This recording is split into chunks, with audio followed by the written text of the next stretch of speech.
I'm Joyce, and this is a fictional story about my life. Completely fictional. None of this is real. None of this just happened when I went to lunch today, so I want you to know that I'm making all of this up, and all names are absolutely made up, and I can't be held for liable in any of these situations. So, I'm recently divorced. Well, I say recently. I'm recently on paper divorce. I have been separated from my ex-husband for a year and a half. We were married for mucho años. I don't know. We were together for like 11 years. Anyways, I recently find out that he has a new girlfriend, and some things that I have heard have me maybe a little concerned. But I had no idea that this girl existed. I have recently found out literally a couple of days ago that she existed. So I find out her name, her first name, and then I find out her place of work. And I am a recruiter, and so I'm really good at finding people on the internet. Now, why would I go through all of this time? I couldn't even tell you. I guess because I'm a petty bitch and wanted to know. But, so I find out this girl's first name. Now, mind you, my divorce decree says that I'm supposed to have her first name, last name, and date of birth, which I don't have, but legally I am supposed to have, but I'm not going to take somebody to court over something like this, right? So I tried to find this person on LinkedIn, and she doesn't exist. So either that's not where she really works, or that's not what her real name is. But anyway, so I'm kind of like caught in this bubble, very interested. Now, I have not seen my ex-husband in person in probably, I don't know, long time, months and months and months. So he lives, again, this is a fictional story. So he lives, we'll just say, an hour and a half from where I work. So I go to a restaurant. Now, I will tell you, it's a very popular restaurant that was one of his favorite restaurants and one of my favorite restaurants. So we used to go together pretty often, but it's only, I don't know, 12 minutes away from my current office. So I have a work meeting today, and I'm taking one of my employees, and we're doing like a really serious goal planning session, talking about her mentorship. So we do a late lunch. We show up at 1 o'clock. We have to wait like 30 minutes to get a table. So we have a table outside. We've been chatting. We've been talking. So from the moment I got to the restaurant, I would say the events that we're about to talk about in this video happened, I don't know, maybe 40 minutes after, which I feel like is important to understand in this story. So we've met for a while. We have our computers out. We are goal setting. We are talking about metrics. We are talking about bringing home the big bucks because we're in recruiting. We're in commission. And I look to my left, and to the table so close to me, because we're on a patio that's like a small patio, I would say maybe 3 to 4 feet away, rolls in my ex-husband and his brand new girlfriend. And as I'm doing my businesswoman talk, I say, "Oh my God, that's my ex-husband." And I say it kind of quietly. And my coworker says, "What?" And I said, "That's my ex-husband." And not because she didn't hear me, but because she is so shocked. It also has a crazy divorce story. She goes, "What?" So I make direct eye contact with my ex-husband, and he looks at me and then immediately turns away and acts like he has no idea who I am, which is hilarious because we've been talking on the phone about legal stuff like for at least an hour every day for the past 3 days, which is also what makes this story so crazy. So he then pretends like he doesn't see me. And my coworker's like, "Should we go get another table?" And I'm like, "Absolutely not. I was here first. There's no way in hell I'm going to go get a different table because that shows weakness." And we don't show weakness, right? So I sit at this table, and I'm not going to lie. I feel like I'm having PTSD. I kind of feel like I'm going to poop my pants. But I'm like trying to keep it together. So I'm just like continuing to have like this business conversation, even though I kind of feel like I'm going to throw up. And this mother trucker, they go around the table, and she sits down, and instead of sitting across from her like a normal human being, he then goes like next to her and then moves her chair and moves his chair. So like his back is to me. So like she can't directly see me. You know what I'm saying? And I look over at him and I do like a wave. Like, oh, I don't even wave. I wave and I say, "Hi." And he just like quietly, I don't even remember. It was like a not like very, very small, and like goes back. And so I'm like, okay, we're going to pretend like we don't know each other. So of course my first thought is like, I'm going to walk over and I'm going to introduce myself so nicely. But I held myself back, number one, because I'm a little bitch and I should have done it. But number two, because he was like, "You will never meet her. I never want you to meet her." And I was like, well, I don't want to be disrespectful and introduce myself to her if that's not something that he wants. And also I was like, I know that he has told her that I'm crazy, right? Because everybody has their own side in the divorce and he wants her to think that I'm the worst. And I was like, that's just gonna reiterate the fact that I'm crazy. So I feel like it's on him at this point to introduce us or not, and he's gonna pretend like he doesn't even know who I am. But this is the part that's crazy, okay?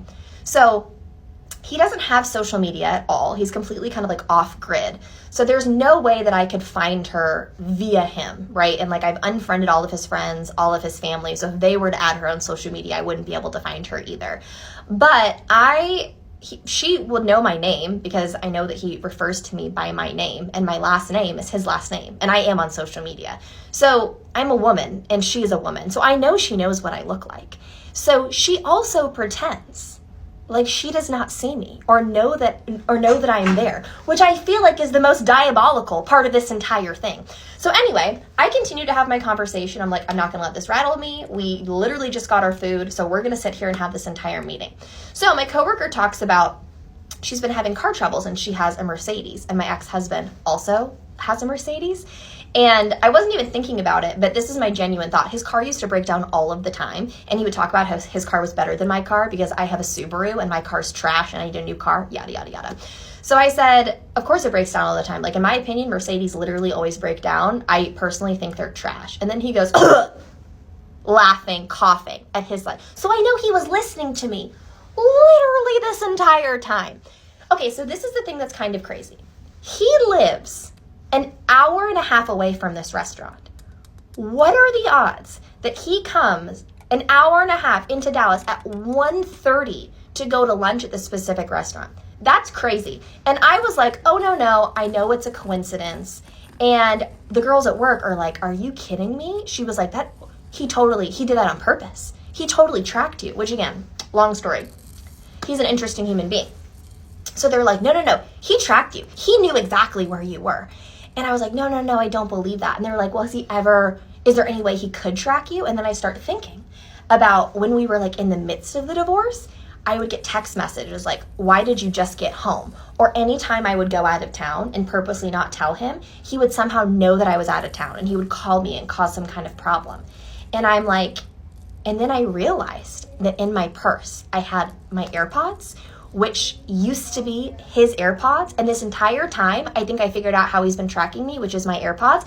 But what kind of crazy human being would bring their current girlfriend to go sit next to their ex-wife? Like, why would you track somebody and do that? That doesn't make any sense. What would he get out of that? Because low key, from the things that I've heard about this woman, is I don't think she would respond well to that. And not to be petty, but I don't think seeing me would do great things to her self-confidence, which is really, really petty. Quick recap, I went out with a guy that I matched with on Hinge on Saturday night, and it ended up going absolutely terrible. So it's me and my friend. He tells us to show up to his Airbnb at a certain time to pregame with like all the rest of his friends. Right when we get there, off the bat, the vibes are off. There's like 3 other girls there. They're getting ready. I introduce myself. Like I walk up the stairs and I'm like, hi guys, like I'm Winnie, nice to meet you, because I'm not the bitch that's not about to say hi. When they said hi, it was just like very cold, very annoying. And the Hinge match kept saying like, God, I'm so sorry. Like, I'm sorry that I had to bring you guys into this vibe. Let's go up to the roof and just like drink there. So we go up to the rooftop. He's chatting about how it's his birthday, how he had rented this Airbnb and how they were being absolutely terrible. Like they didn't care that it was his birthday. They didn't want to go to any of the places that he wanted to go. And I felt really bad. So me and my friend, we were like, look, just hang out with us. Like, we're going to go out, we're going to have a good time, and we're going to celebrate your birthday. I did start to notice, though, that he was starting to pay more attention to my friend, like ask her more questions and just be a little bit more intrigued in her life. It's not really important to the story, but I just wanted to give you guys, like, the vibes. So it's me, my friend, Hinge guy, his friend. He really wanted to go to this club called Havana. So it's his birthday. We're like, we're going to do whatever you want to do. His friend calls the Uber. We go down from the roof and we leave and we get in the Uber. The moment we get out of the Uber, I realize that I didn't have my purse. So I'm looking around for my purse. I'm looking at them. I'm like, guys, I don't have my purse. The Uber is driven away. Can you try messaging the Uber? I'm talking to his friend at this point because his friend's the one that called the Uber. Like, can you try messaging him and asking him if the purse is in there? He's like, yeah, okay, I'll do it. But chances are your purse is probably in the house. You probably left it there, or you probably left it on the rooftop. I was like, you know what? At this point, I was a little bit tipsy. And I was like, you know what? Yeah, probably. Honestly, it's probably there. So like, no big deal. I also really did not want to ruin this man's birthday and make it about myself. So I was kind of just like, okay, like, hopefully it's at the house. It probably is. And then we can just have a good night. We're at Havana. We're having a good time. I kind of noticed that like at this point that he's like really interested in my friend. So I'm starting to just get like turned off. I'm like, okay, like whatever, it is what it is. After a couple hours, we were lit. We were like, let's head back to the Airbnb. And here's where shit got stressful because it escalated so fast. The moment we get back to his Airbnb, he's like, shh, be quiet. You have to be quiet. The girls are sleeping. Like, don't say a peep. Like, don't say a word. He's not even letting us stay in the house. He's literally saying, go back up to the roof where it's cold as hell. We were drinking. He's like, shh, every little thing we say, if we giggle, if we talk, he would be like, shh. Meanwhile, we weren't even being loud. Like, we were trying to be as respectful as we possibly could be. But it was the fact that every little noise we made, this man was like, guys, you guys are being too loud. It was like, honestly, it just gave me the ick. Like, we get up to the roof, we're talking, we're telling him like how cold we are and how we want to go back inside. And so he's like, fine, like, let's go downstairs. I'm thinking he's going to take us to the kitchen. No, he takes us down one flight of stairs because there's 3 flights of stairs in this condo. It's like layer 1, layer 2, layer 3 rooftop. He takes us down the first flight of stairs and like pushes us into his room and locks the door and like closes the door. It was at this moment that I remembered that I still hadn't found or looked for my purse. So I tell him, I'm like, oh my God, I completely forgot to look for my purse. Have you talked to the Uber? I look at his friend and I'm like, hey, have you talked to the Uber driver? Have you heard anything? He's like, no, I haven't heard anything. I'm like, can I go and like look in your kitchen? Maybe I left it on the roof. He looks me dead in my eye and is like, shh, no, you can't, no. I'm looking at him in shock and disbelief. I'm like, what do you mean no? I need to find my purse. My keys to my home are in there and the keys to my car are in there. If I don't find them, like, I'm literally stuck. He proceeds to tell me again, no, I'm sorry, but you can't go look. By this point, his friend had left the room and disappeared. It had been like 20 or 30 minutes now. So I'm sitting here, I'm like, well, can we try to contact the Uber? Like, can we please do something? Because us just sitting here and you guys just staring at me is stressing me out. Like, I'm getting nervous. Like, I need to find my shit. At this point, I'm starting to cry. Him and my friend are sitting on the bed. I'm like scooched into a corner, like balled up, crying. Him and my friend are looking at me like I'm fucking insane. I am pleading with this man to please let me go check the roof. Let me go check the kitchen. Like, let me just leave this room. And he's still saying no. At this point, I don't feel like my friend is supporting me at all, and it's 2 against 1, and I'm feeling very, very ganged up on. So I'm like, okay, here's what I'm gonna do. I'm gonna go to the bathroom because there was a bathroom attached to the room. I'm like, and you guys can sit here, and I'm gonna go to the bathroom, and I'm gonna call Corey, my baby daddy. I go into the bathroom because talking to them is not helping. I am still drunk and I'm trying my hardest to still be respectful to this man. So I go into the bathroom, I call Corey crying. Corey is like stressed out. He's like, what's going on? What's happening? I'm telling him what's happening. I'm like, I'm trying to tell them I need to find my keys. I need to find my car keys, and my house keys because I can't get into my house. Like, I'm explaining this to Corey. Corey's like, I don't understand. Like, what's the issue? Like, why can't you look for your shit? And that's what I'm saying. I'm like, dude, no one's listening to me, dude. Not even my friend. Like, she wasn't even listening to me. Yes, I was intoxicated, but at the same time, like, I was still very much aware that I needed to find my shit. My friend whips open the bathroom door and she's like, we can hear you talking out here. Like, we can hear you talking shit. And I'm like, okay, but you guys are not helping me. So I had to call Corey to be like, hey, come help me because they're not helping me. I felt like no one was listening to me. It was giving like angry black women freaking out for no reason. At that point, I was really mad at my friend. I had cussed her out because I was like, leave me alone. She ends up storming off. I think she ends up like leaving the room and she's like, fuck it, I'm out of here. She storms off. She leaves. I'm sitting there like crying to Corey, like, hey, like, what do I do? I'm still begging this man, like, can I please just go check? Like, let me just go look. He's still saying no. About 5 minutes later, my friend tries to call me and tells me like, let's go. I called the Uber and I'm sitting here like, no, I already called my child's father. I don't want to hop in the car with you and just be screaming screaming at each other. Like, I'm not arguing with you about this. Like, I'm not doing it. So I completely was like, you go. So she ends up leaving. And another reason why I didn't want to leave is because I still didn't have my shit, right? Like, they didn't even live in Georgia. The moment I would have left, I would have never heard from them again. So I'm talking to the Hinge guy. It's just me and him at this point. And I'm like, can you go ask your friend if the Uber driver has said anything? Like, give me the Uber driver's number. Like, I will go, but like, I need some connection so that I can try to get my purse back. He's screaming back at me like, why are you blaming us? Like, we didn't do anything. He's talking about him and my friend. He's like, we didn't do anything and you're getting mad at us. And I'm sitting here like, I'm not getting mad at you guys. I am just like asking for empathy. Like, help me find my bag. Like, actually care at the fact that I lost my shit. I do take responsibility for losing my shit. That's all on me, but I'm just asking for you to maybe care? Like, what? I really did try to fit this whole story into 10 minutes. I'm so sorry. You're gonna have to go to part 2. Let me tell y'all this story about how I took an Uber to this party. And the Uber driver cried the entire ride, telling me everything I needed to know about where I was heading. And I'll be honest, I shouldn't have been there. I shouldn't have gone there at all. But my heart wanted to anyway. But let me tell y'all what happened. So we gonna call my friend Erica, right? Okay. Now, Erica is the type of friend that always has something going on. And what I mean by that is Erica is always throwing something, some type of event, whether it's birthdays, holidays, let's get together some type of days. Don't even think about planning nothing because she already got something for that day. Now, me and Erica, we go way back, all the way back to our teenage years. She always was cool. She was always a good vibe. And her parties, we always had a good time, right? Now, it wasn't until recently when I realized that Erica don't really show up for me in a way that I've shown up for her in the past. Not emotionally, physically, or nothing. There will be times where I would invite Erica to certain things that I'm a part of or things that I'm doing, and she'll never show up. Or she'll make an excuse as to why she's not going to be able to come. And she did this quite often. So it got to the point where I started to notice the pattern.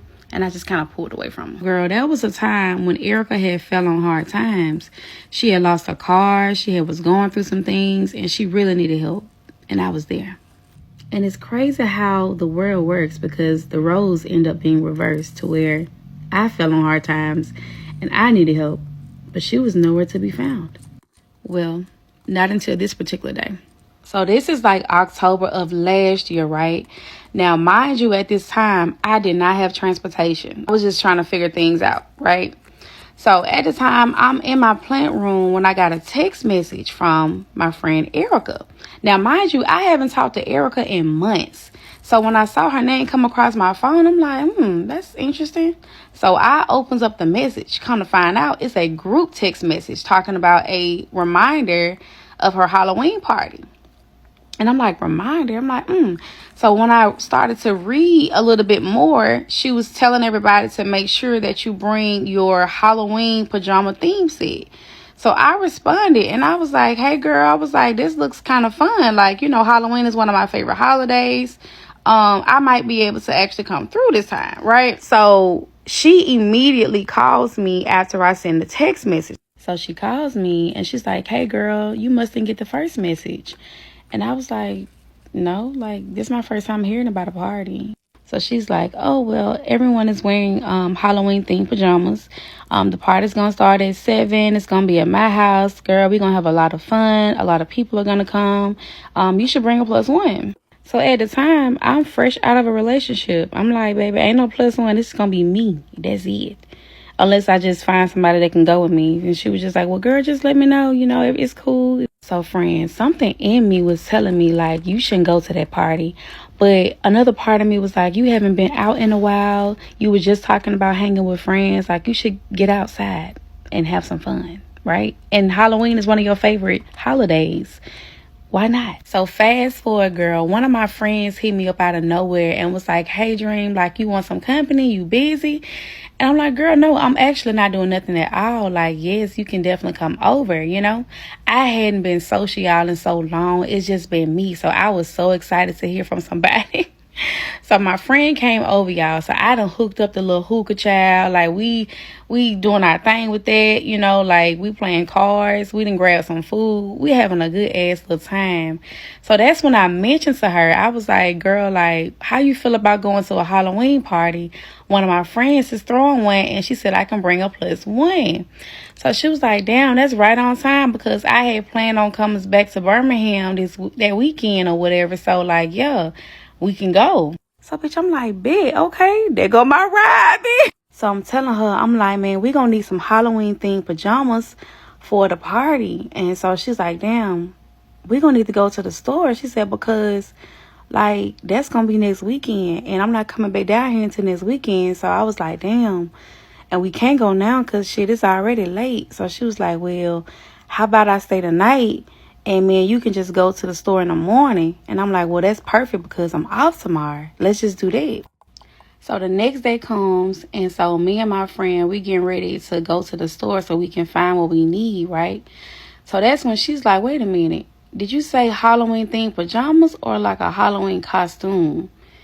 And so I'm like, well, she said pajamas, but I don't know if we could do costumes. She said because, like, I don't know. I just want to give us more options just in case we have a hard time finding the pajamas. We can at least get like a costume from Walmart or some shit, you know.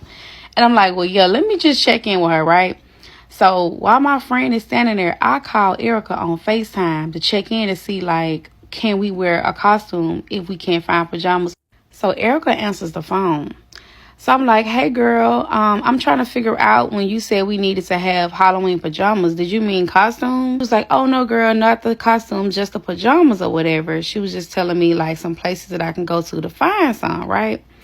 And I was like, okay. And I was like, girl, I got a +1 I wanted to let you know about or whatever.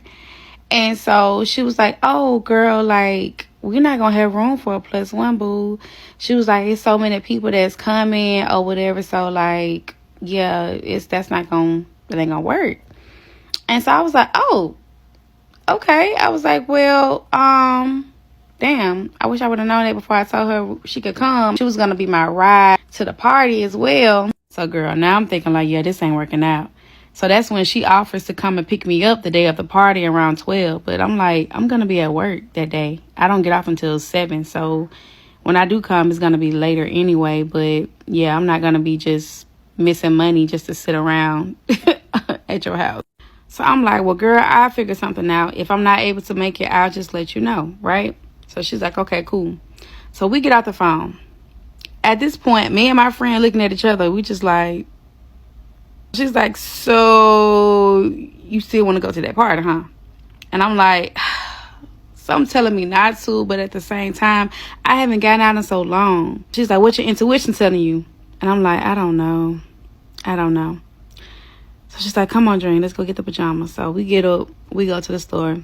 We done went to about 2-3 stores at this point, y'all, and finally found some damn pajamas. The whole time, I'm just like, bro, like, this is when you're supposed to listen to that intuition, ma'am. But of course, my heart gets in the way. And I'm like, you know what? I'm going to go. Because I ain't been nowhere. Shit. And right at this moment, that's when I should have paused and just kind of reflected on everything. Because all the signs were there for me to just be like, yeah, I ain't going to be able to make it, baby. It's too many layers. It's too many things that I got to figure out. And it's not that deep. It's just not that deep. But of course, that didn't happen. Of course I went. Hey guys, here's a full story time on how I found out I was pregnant at 14. Okay, this is probably going to be a little while, so stick with me. But I'm going to go all the way back to December 2023. So December 2023, I had got pregnant at 14. January 2024 comes by, and I had missed my period. Didn't think anything of it. February comes by. Again, missed it, didn't think anything about it. I was like, there's no way, I'm just missing my period, like, I'll get it next month. March comes by, we start getting concerned. I started getting stretch marks everywhere. I went up like 15 pounds, which I was doing cheer at the time, like, hardcore, like, I was in shape before. So that kind of sparked our minds. We're like, okay, what's going on? So we went to a doctor's appointment, and she asked if I thought it was pregnancy, and I was like, no, like it's not, definitely. And she was like, okay, let's see if it's anything else. Every other test that we did was not positive, but like fine. Like I was fine. There's nothing else wrong with me. So we're like, okay, that makes no sense. Like, what is wrong with me? So March goes by, April comes around. I'm getting so many more stretch marks. I started getting calf cramps. Calf cramps are a symptom of pregnancy, I guess. And I got them really badly at night. And when I told my mom that, she's like, okay, Casey, like that only happened to me when I was pregnant. I was like, okay, this is kind of weird. So we kept, time just kept going by and whatnot. May comes around, still no period, nothing. So I took tests on Mother's Day. She told me to just take them. My mom, she said just take them just to see. And I was like, there's no way. Like, they're going to be negative. I don't know why you want me to take them. So I took one at 10 p.m. Immediately positive. I took another one at 3 a.m, immediately positive. My boyfriend and I were literally just in shock. We're like can't even sleep. Like, what do we do? Because we were so stressed. How is one supposed to fully take in becoming parents at such a young age? Kaden had turned 15 in April. I was still 14. So, May goes by. I told my mom. She was disappointed. Obviously, any parent is going to be. She was supportive, though. Everyone was disappointed, but supportive. So that was, a good part about, finding out and stuff. And that, I wasn't just going to be, neglected. I don't want to say neglected because I would never, ever, ever be. But, some people, can get into situations like that. So, everything goes smooth after that. All my family knows and stuff. It's whatever at that point. And then a few months later, I don't remember what month it was, but we had finally posted on Instagram announcing it. People didn't support, obviously. I mean, not everybody is going to, but it was whatever. I didn't really care. It didn't affect me, whatever. So those months go by. July, I turned 15. And then September comes around. And September 4th, I had gotten so swollen that, it hurt to walk. I was just uncomfortable. So I called my doctor, and she told me to come into the hospital, and they would monitor me for an hour. So we get to the hospital, they're monitoring me for an hour, and that's when contractions started to happen.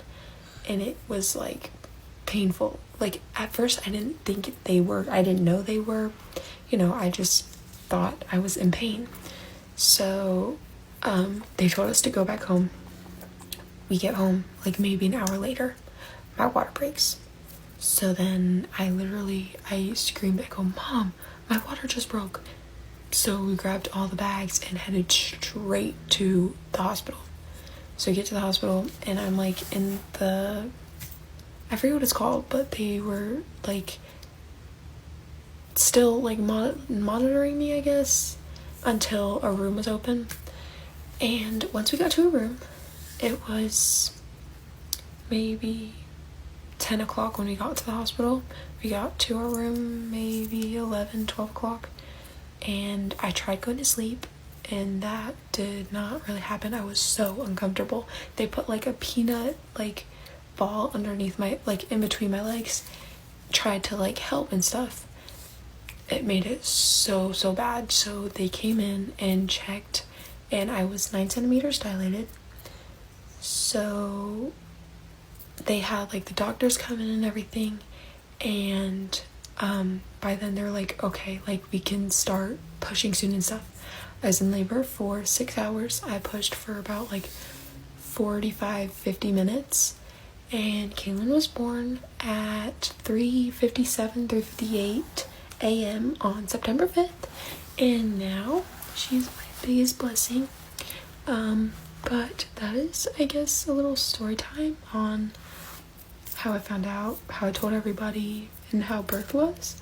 So I am thankful if you stayed till the end. If you didn't, I'm sorry.